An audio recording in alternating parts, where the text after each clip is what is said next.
Is it predominantly involve the victims? Are they predominantly people from other countries, or it was mentioned someone that it's also I guess, some percentage of U.S. citizens that are also trafficked? Later this afternoon, we're going to have a representative from the New York State Bureau of Refugee and Immigrant Assistance Office, which is the state's coordinating office, and they will give us the most up-to-date statistics for New York State. But just based on my experience, it's a mix of domestic trafficking and foreign, what we call foreign-born national trafficking. And it's interesting because all over the country, in some places you see more domestic and you see more foreign, and this goes back to my point that you see what you're looking for. If you're only looking for women that are involved in trafficking and that's what you're going out to find, that's what you find. If you're looking for children or youth or adolescents, you'll find that. If you're looking for men or all sexes in labor, that's what you'll find. So there's a real unevenness around the country because it's based on what people are looking for. So the approach we're taking here in Westchester County is a comprehensive approach. So our task force is going to be equally addressing domestic trafficking as well as foreign-born trafficking, and we are going to focus on men, women, children, and transgenders of all ages. Martin, just a quick follow-up to your first question. From a legislative perspective and a public policy perspective, one case is too many. As the chief mentioned and everyone mentioned, this is slavery. Nothing more, nothing less. And so we can't even tolerate one case, which is why this is so important. As you've heard, there were 40 identified by one agency in Westchester, but certainly one is too many. Again, what you see in this current economic climate, is all of the wraparound services, and as Chief was mentioning, that things are in silos as far as the numbers are concerned. So when you bring all the data together, you bring the key responders together, you start comparing notes, and as Karen Cheeks-Lomax mentioned, that she started digging down into the situation, then the law enforcement said, hey, look, and now all of a sudden you pull all the pieces together. And the facts are, from just an economic perspective, it's better for us to have this kind of discussion, do these levels of training to make sure that we have information that could be shared, and therefore we're doing more effective utilization of the dollars that we have available to make sure that we're eradicating the problem. And what could the average citizen, how can the average citizen help? Or what to look for? Oh, I have a whole list of things people can do. People can do things both big and small. On the small side, people can suggest that their book club read a book like The Slave Next Door, authored by Ron Sedalter, to bring awareness, because once a book club reads and discusses, then they go out and tell their friends, and it's awareness raising. People can do things with their wallet. So when folks are investing in money in companies, they can ask the companies, how are you sure you're not involved in slave labor? What does your supply chain look like, and how do you know that your goods are produced without trafficked or enslaved people? When you go shop at stores, you can ask the management, how do they protect their supply chains? You can also do some research. If you do a simple Google, human trafficking companies, you'll be surprised. You'll find a whole list of companies that you'd be shocked to see have been implicated in human trafficking cases. You can join the board of a nonprofit organization that works to eradicate trafficking. You can support these organizations, but the most important thing you can do is to learn about it, and if you see something, do something and make a call, because so many cases are just uncovered by neighbors or people who took it a little bit further, who saw a child alone on the street selling something, or who saw something that just didn't look right and then made a phone call. And that's how so many cases come to light. So that's really the most important thing that people can do. If I take anything out of everything I've learned in this, besides the working together and the collaborations and everything, understand this is a true victim crime. This is not a property crime.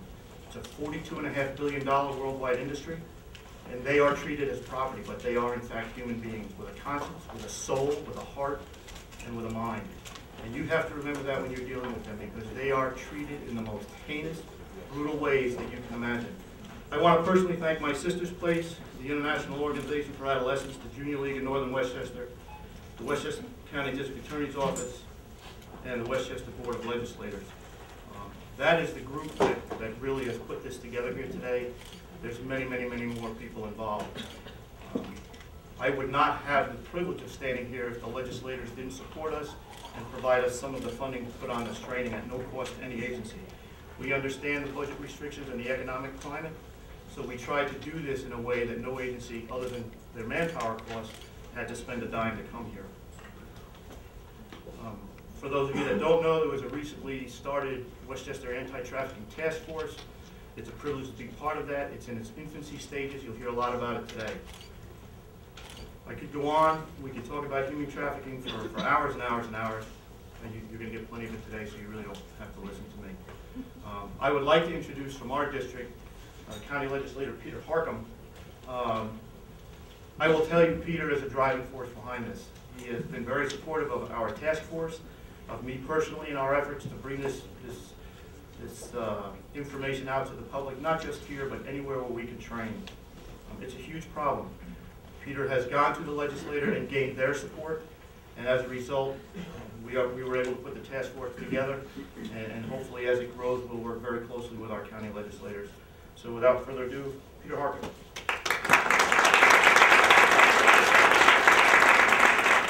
Thank you, Chief. 30 years of police training. If there's a problem, go that way. That's only because we run into it. We don't run out of it. I run really fast.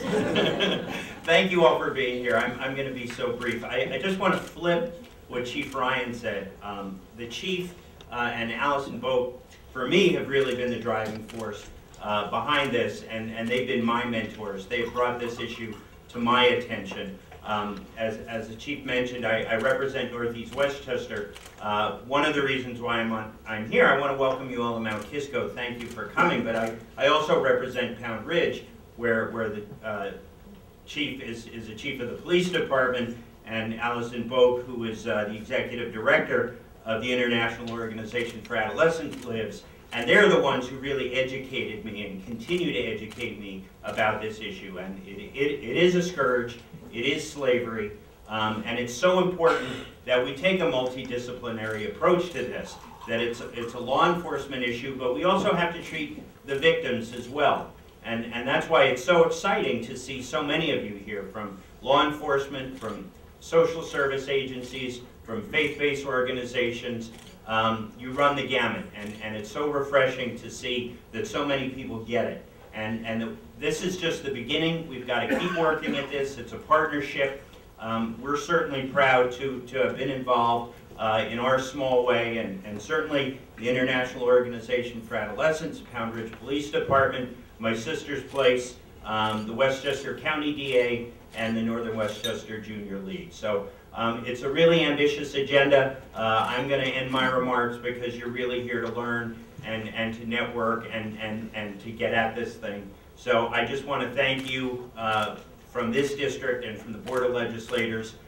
Thank you for the work you do. It's difficult, I understand that, and it's our job as the folks who have the purse string and the quote-unquote policy makers to provide you with the supports you need. So please do not hesitate to reach out to me. You're going to hear from Chairman Jenkins in a second. And any way we can be of help to you, because that's our job. You know, we're not the folks who do things, we're the ones who help facilitate the work you do. So please reach out to us. Thank you so much for coming, and have a great conference. Thank you, Chief.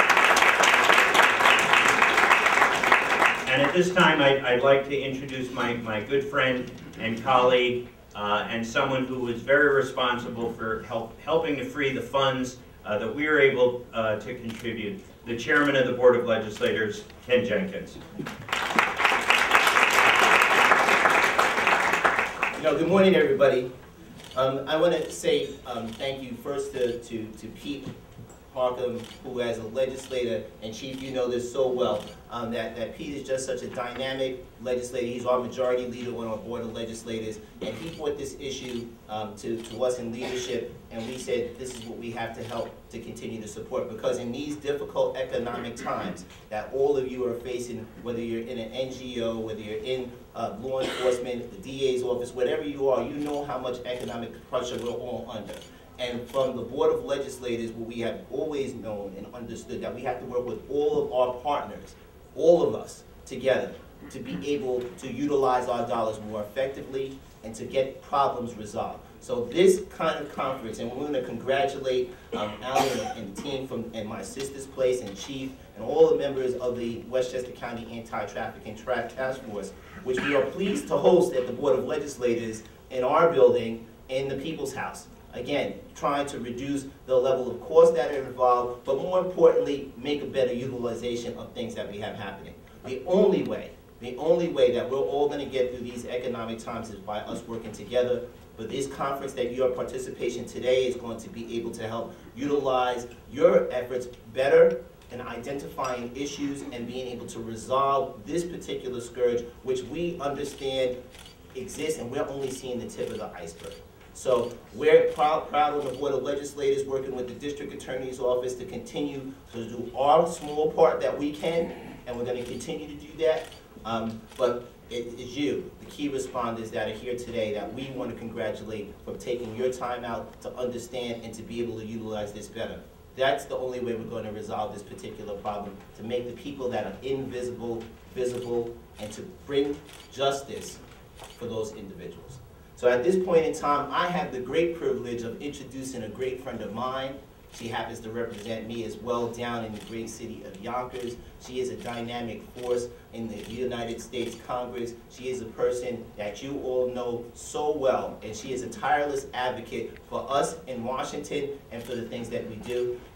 Honorable Nita Lowey, Congresswoman.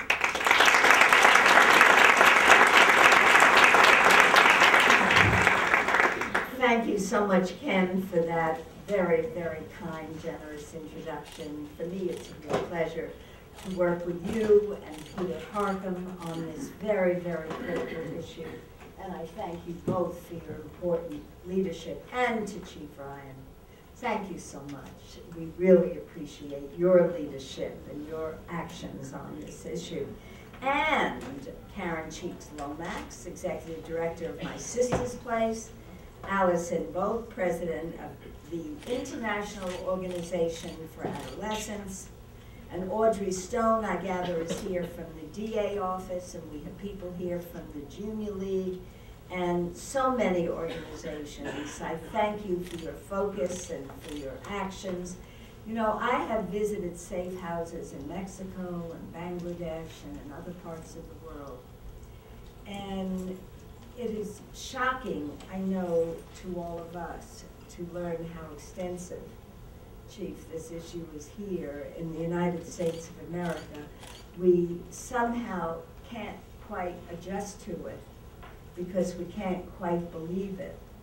But when you get the facts and you understand the suffering, I think my colleagues, I think it was Ken Jenkins who said this very well, we're making an invisible problem visible and help ease the suffering and to stop it. So I really appreciate your activities and this conference today. It's now more than a decade since the United States enacted the Trafficking Victims Protection Act, and the United Nations adopted the Palermo Protocol. This effort, which focused international attention on the efforts to combat human trafficking, also criminalized acts such as forced labor for the first time on the international stage. Since that time, the United States and its global partners have made great strides in dealing with the 3 Ps: prevention, prosecution, and protection. But the numbers remain startling. 12.3 million individuals around the world are in forced or bonded labor. 62 countries have yet to convict a trafficker under the Palermo Protocol, and nearly 2 out of every 1,000 individuals worldwide are victims of trafficking. I am so proud that our community is joining this effort to combat trafficking and raise awareness about this devastating reality for so many. And by training key responders to identify, refer, serve potential victims of trafficking, these efforts will be critical in linking together local law enforcement, the justice system, and most importantly, survivors. It is only through better training and increased collaboration that we can truly respond to human trafficking. On the federal level, I'm very pleased that the President's budget request for fiscal year 2012 includes $10 million for the Victims of Trafficking Grant Program. As a senior member of the Appropriations Committee, I can assure you I'm going to fight to ensure this request is fully funded to expand efforts to prevent, prosecute, and protect against trafficking. And that's why this conference is so important. As Ken mentioned, and Peter, we know what a difficult budget time we are in. But we can't put a critical issue like this on the back burner. And we have to make sure that the public understands how it impacts us here and how important this is. And as chair, now ranking member, of the State and Foreign Operations Appropriations Committee, I worked hard to ensure that the State Department had robust programs to counter human trafficking. This funding supports halfway houses throughout the world for trafficking victims, assists countries to implement laws that protect at-risk women and children, trains law enforcement and judicial systems to strengthen a nation's ability to prosecute traffickers, and supports the local NGOs, these important non-government organizations that work for victims' rights and access to critical services and health care. In fiscal year 2010, we provided $42.3 million for these important initiatives.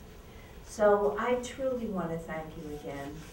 Knowing so many of you who are here today, you've been working so hard, not only to stop this violence, to stop this trafficking, but understand that the people who are being trafficked are human beings and need our support and our attention. So thank you again, Chief, for leading this effort, and for my colleagues on the Board of Legislators and all the people who are here today. It's a pleasure to join you in this fight. Thank you.